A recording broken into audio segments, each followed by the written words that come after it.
merci de m'avoir invité. Je suis ravi de parler en français, ça me change, parce que je suis obligé de parler en anglais à chaque fois. Et je vais essayer de vous expliquer pourquoi Jeunesse a des produits uniques et qu'ils ne sont pas réplicables dans le monde et on est les seuls à les avoir. Alors, d'abord, c'est quoi Jeunesse? Quand les gens vous demandent euh, c'est qui Jeunesse? On n'est pas des vendeurs de compléments alimentaires, on n'est pas des vendeurs de soins de cosmétiques, on n'est pas des vendeurs d'anti-âge, on est ce qu'on appelle des gens qui vont promouvoir Generation Young. Alors, il faut bien dire ça, c'est un mot anglais, Generation Young, et c'est un peu l'envers de Young Generation, c'est-à-dire la jeune génération. Que je vous explique un petit peu ce que ça veut dire. Aujourd'hui, la plupart du temps, quand on parle d'âge chronologique. Autrement dit, on arrive à un milieu de la vie où on passe brutalement de l'état d'adulte à l'état de senior. On les appelle aux États-Unis les 50 plus. Et ça, c'est une idée qui devient obsolète aujourd'hui. Elle devient obsolète parce qu'aujourd'hui, on parle d'âge biologique, d'âge cellulaire, et c'est à l'intérieur de la cellule qu'on va déterminer l'âge que nous avons. Donc il n'y a plus cette espèce de hiatus, cette espèce de séparation brutale entre les adultes et les seniors, mais quelque chose de beaucoup plus subtil qui va faire rentrer des critères dont on va voir un petit peu les différents éléments. Et c'est de ça que nous, on veut parler chez Jeunesse. Alors, aussi l'avantage, c'est qu'on a une société qui s'appelle Jeunesse, qui a donc un nom français, alors que la société est purement américaine et que les fondateurs ne parlent pas un seul mot de français. Bon, c'est ça le paradoxe avec Jeunesse, et on en a beaucoup d'autres de paradoxes. Donc, on va parler d'âge biologique, on va parler de Generation Young, et c'est ça Jeunesse. Pour comprendre de quoi on parle, il faut d'abord comprendre pourquoi on vieillit. Quels sont les critères qui font qu'on vieillit, entre parenthèses, inexorablement, mais plus pour longtemps inexorablement. Alors on vieillit en général pour trois raisons qui toutes se trouvent à l'intérieur de notre noyau. Il y a trois causes majeures de vieillissement. La première, c'est au niveau de l'ADN, des dommages que peut subir l'ADN tous les jours. Pour vous donner une idée, notre ADN subit 1 million de dégâts par jour. 1 million de dégâts par jour. Néanmoins, notre système est tellement perfectionné que ce million de dégâts est immédiatement réparé dans la seconde qui suit. Et c'est très bien. Heureusement, parce que sinon on ne vivrait pas 3 secondes. Mais alors, pourquoi on vieillit? Eh bien, parce qu'à un moment donné, les réparations ne se font pas aussi vite que les dégâts. Alors il y a une espèce de dette qui s'affiche, on attend, on est sur la liste d'attente des réparations. Le problème, c'est que nos cellules, elles se divisent tous les jours des centaines de milliers de fois. Et à chaque fois qu'une cellule se divise, l'ADN se divise aussi. Mais l'ADN en lui-même étant un petit peu lésé, les codes génétiques qui vont être dupliqués ne vont pas être aussi bons que les codes originels. Et quand les codes génétiques ne sont pas bons, qu'est-ce qui se passe? Eh bien, les protéines qui sont fabriquées, qui sont la mesure ultime ou l'objectif ultime de l'ADN, eh bien, ne sont pas bonnes. Et quand les protéines ne sont pas bonnes, c'est soit la maladie, soit le vieillissement. Et ça, c'est un problème majeur, les dégâts de l'ADN et la vitesse de réparation. Le deuxième problème qu'on a, c'est toujours au niveau de l'ADN, c'est au niveau du bout des chromosomes. Les chromosomes sont protégés par une espèce de bout de lacet qu'on appelle les télomères. Ces bouts de lacet protègent nos chromosomes de toute effraction, de toute attaque. Néanmoins, on sait qu'à chaque duplication, pardon, à chaque division cellulaire, on perd un petit bout de ces télomères. Et au bout de 50 divisions, eh bien, il n'y a plus de protection. Et donc, les chromosomes sont plus protégés. La cellule part en suicide cellulaire, on appelle ça l'apoptose, ou alors elle part à la retraite. On appelle ça la sénescence cellulaire. Excusez-moi. Et donc, ça, c'est une des raisons fatalistes, entre guillemets, du vieillissement, parce que les cellules s'arrêtent de fonctionner toutes les 50 divisions. Et la troisième raison, qui est une raison majeure, c'est notre pool, notre stock de cellules souches. Vous savez que nous avons dans le corps un certain nombre de cellules souches qui sont très utiles parce que ces cellules-là, elles sont prêtes à remplacer n'importe quelle cellule du corps. Or, vous savez que chaque jour, on perd des centaines et des centaines de milliers de cellules et qu'il faut les remplacer. Quand il faut les remplacer, on n'a qu'une chose, les cellules souches. Or, ces cellules souches, elles ont aussi des chromosomes. Elles ont aussi un ADN. Ce qui fait qu'elles vont vieillir comme les autres et il faut absolument garder le pool, le stock de nos cellules souches absolument intact. Voilà trois raisons de vieillir. C'est les trois raisons majeures. C'est les trois raisons acceptées par toute la communauté scientifique. Alors, qu'est-ce qu'on peut faire pour, à notre niveau, au niveau de jeunesse, qu'est-ce qu'on peut faire?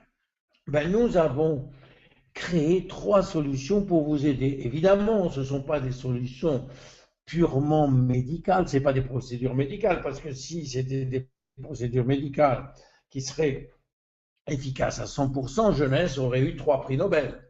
Néanmoins, avec ce qu'on va vous donner, ça peut vous aider terriblement. La première, c'est comment aider à réparer les dégâts subis par l'ADN. Eh bien, on a un produit qui s'appelle réserve. Ce produit, il s'appelle réserve parce que dans le mot réserve, en fait, c'est l'abréviation de resveratrol. Et je vais vous indiquer pourquoi resveratrol est bon. Je vous signale au départ, comme je vous l'ai dit, qu'on va se concentrer sur la réparation de l'ADN et non pas sur les dégâts. Les dégâts, ils sont beaucoup trop larges, beaucoup trop mondiaux, beaucoup trop environnementaux pour qu'on s'attaque à eux. On préfère attaquer la réparation et pouvoir réparer aussi vite que les dégâts se font. Alors, il y a une histoire, c'est ce qu'on appelle le secret du resveratrol, qui est assez intéressant et qu'on a utilisé pour notre produit réserve. Ce qu'il faut savoir, c'est qu'il y a une théorie qui a été prouvée partout, qui s'appelle la théorie de la restriction calorique. Ce qui veut dire quoi? Qui veut dire que si on mange moins, on reste en vie plus longtemps. On vit plus longtemps.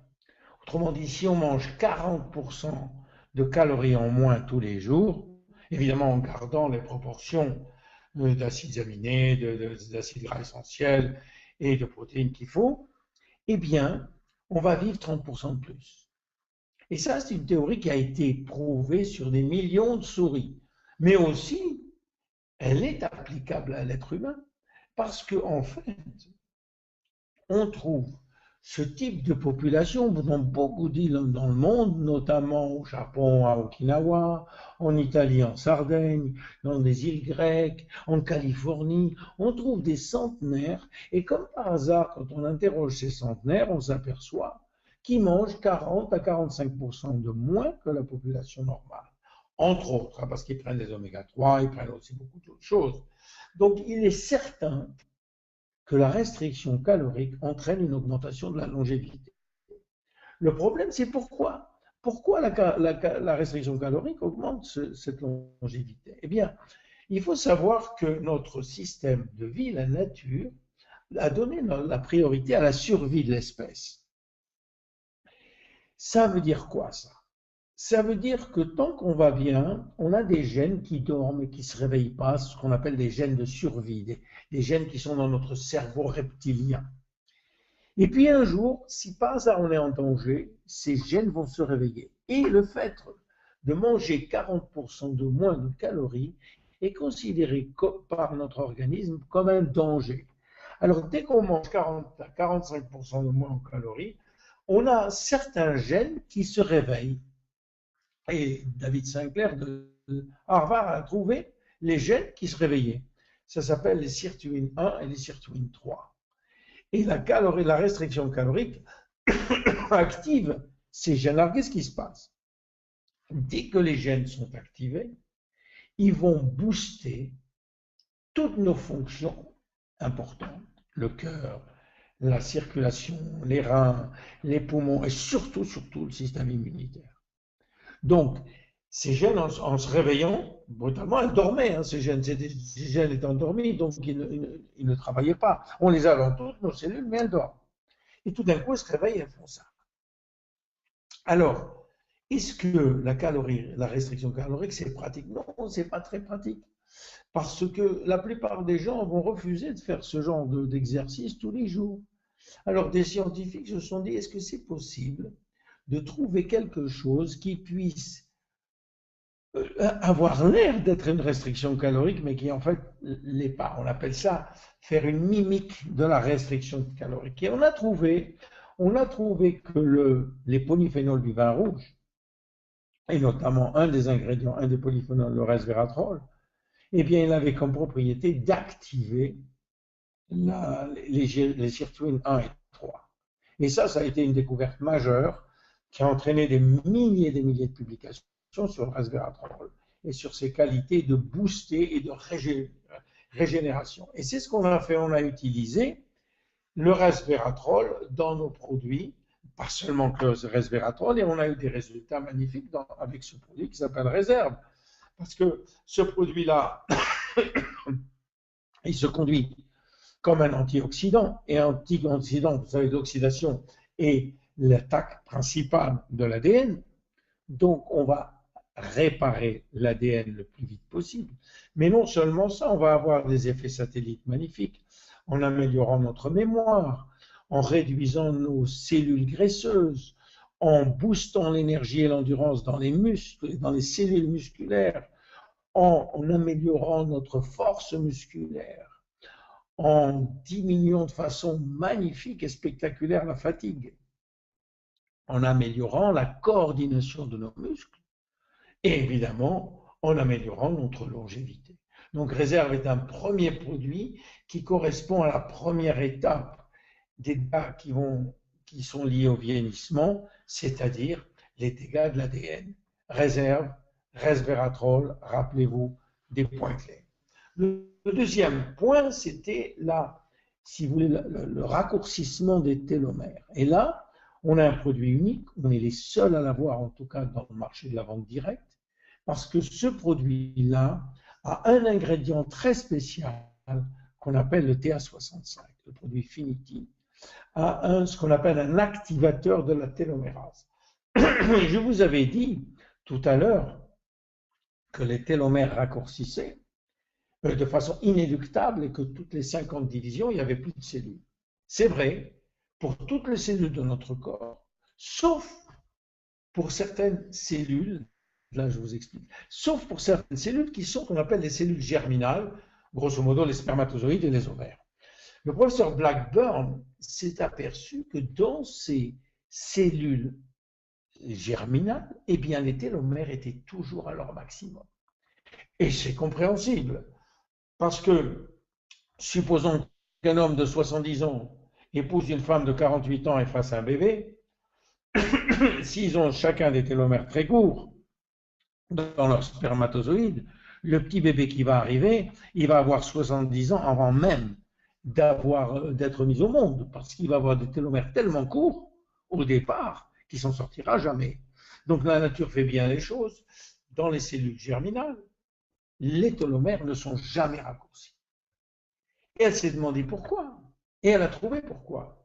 Elle a trouvé qu'on avait une enzyme qu'on appelle la télomérase, qu'elle a appelée elle la télomérase, qui existe d'ailleurs dans toutes les cellules du corps, mais qui est activée uniquement dans les cellules germinales, et qui a pour but eh bien, de augmenter les télomères à chaque fois qu'ils raccourcissent. Vous voyez, comme ça. Dès qu'on a une télomérase, eh bien, les télomères grandissent. Et on a prouvé que remettre les télomères à une bonne longueur était, en fait, on rajeunissait au sens littéral du terme. Donc la télomérase, et il y a eu des centaines d'études là-dessus, sur le TA65. Voilà ce qu'elle fait. Dès qu'on prend la télomérase, nos télomères augmentent. Voilà. Et voilà un dessin qui va vous le montrer encore mieux.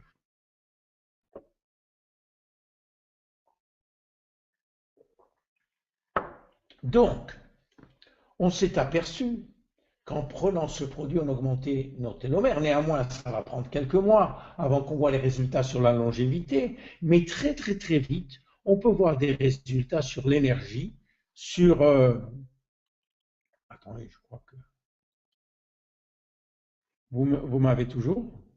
Oui. Sur l'énergie, sur la concentration, sur la mémoire, sur la vision, sur le sommeil, sur la densité osseuse, sur la libido, sur les articulations, sur la cicatrisation et sur la gestion du poids. Et voilà le deuxième produit pour le deuxième problème de vieillissement. Le troisième, c'est évidemment les cellules souches. Alors, on s'est aperçu bien sûr qu'en travaillant sur les télomères et aussi sur l'ADN, qu'on protégeait les cellules souches. Et ça, c'était très important. Alors, ces cellules souches, qu'est-ce qu'elles font? Elles ont comme propriété, si vous voulez, de donner naissance à n'importe quel type de cellules. Et c'est pour ça qu'elles sont très importantes. Mais on a voulu faire quelque chose de plus, on a voulu s'intéresser à la partie la plus visible du vieillissement. Et quelle est la partie la plus visible du vieillissement dans le corps humain? Surtout chez les femmes, mais les hommes aussi, bien sûr, c'est le visage.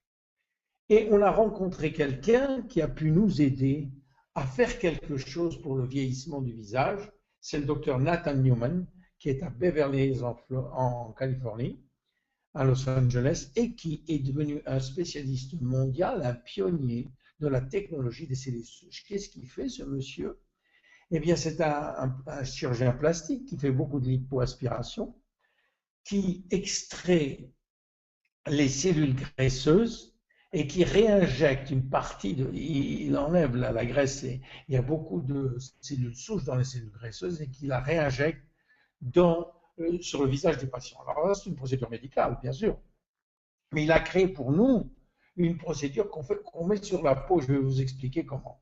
D'abord, il faut savoir que l'extraction des cellules souches de la graisse est devenue un top dans le monde. Tout le monde sait maintenant qu'on a beaucoup de cellules souches dans la graisse qui sont beaucoup plus faciles à extraire que dans la moelle épinière où on le faisait jusqu'à présent. La deuxième, et ça, ce sont des exemples de résultats qu'il a en réinjectant les cellules souches, mais vous allez sur Dr Newman et vous verrez qu'il y a des centaines et des centaines de résultats qui sont absolument fantastiques. Donc, qu'est-ce qu'il fait? Il extrait la graisse du ventre, puis il va séparer la graisse des cellules souches, mais il ne nous donne pas de cellules souches dans le sérum, il n'y en a pas. Et c'est normal, parce que les cellules souches sont des cellules fraîches. Les cellules fraîches elles ne peuvent pas vivre sur la peau, il faut qu'elles vivent dans un environnement spécial. Par contre, tout ce qu'il y a dans le sérum est produit par les cellules souches. Et je vais vous expliquer comment ça se passe. Quand le docteur Newman fait une lipoaspiration, il garde un petit peu de cellules souches du patient et il la met dans des boîtes de piétrie, et c'est-à-dire qu'elles vont se renouveler par millions pendant une semaine. Qu'est-ce que font ces cellules quand elles sont renouvelées? Elles sont renouvelées dans un environnement qu'on appelle un gel nutritif, et au bout d'une semaine, on prend ce gel, on ne prend pas les cellules souches, on n'en a pas besoin puisqu'elles n'arrivent pas à survivre sur la peau, mais on prend ce gel qui contient des centaines de milliers de facteurs de croissance qui, eux, sont des molécules. Les molécules, elles, peuvent traverser la peau.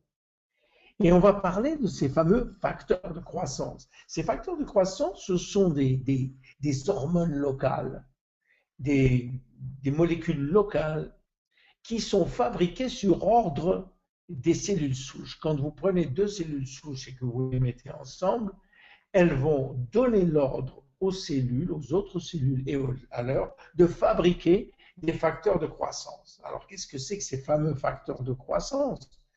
Ce sont des, disons, des molécules qui sont entraînées à faire un job très, très, très spécifique dans toutes les cellules. Elles s'adressent à une partie très spécifique de la cellule et qu'est-ce qu'elles font? Elles vont réparer, elles vont maintenir, elles vont rafraîchir, elles vont remplacer certaines fonctions déficientes de la cellule, et en particulier les cellules de la peau. Eh bien, il s'avère qu'on a 200 facteurs de croissance différents dans ce sérum, et c'est tout à fait normal maintenant et tout à fait logique qu'on ait des résultats magnifiques, parce qu'avec ces 200 facteurs, pratiquement, on peut s'occuper de tous les problèmes de la peau. Voilà ce que c'est que ce sérum, et voilà ces trois causes. Vous voyez, je voulais simplement vous donner une idée. Évidemment, on a d'autres produits. Il y a 3 causes de vieillissement et on a trouvé 3 solutions. Je pense que c'est très élégant ce qu'on a fait. C'est justifié par la science. Donc, en conclusion, le problème qu'on a pour le vieillissement, il se trouve à l'intérieur de l'ADN. C'est là que le problème se trouve. Et nous, ce qu'on a fait, on s'est attaqué à des solutions qui se trouvent dans l'ADN. Parce que finalement, si on arrive à garder une seule cellule en bonne santé, on peut le faire pour les 60 000 milliards de cellules que nous avons dans le corps. Je vous remercie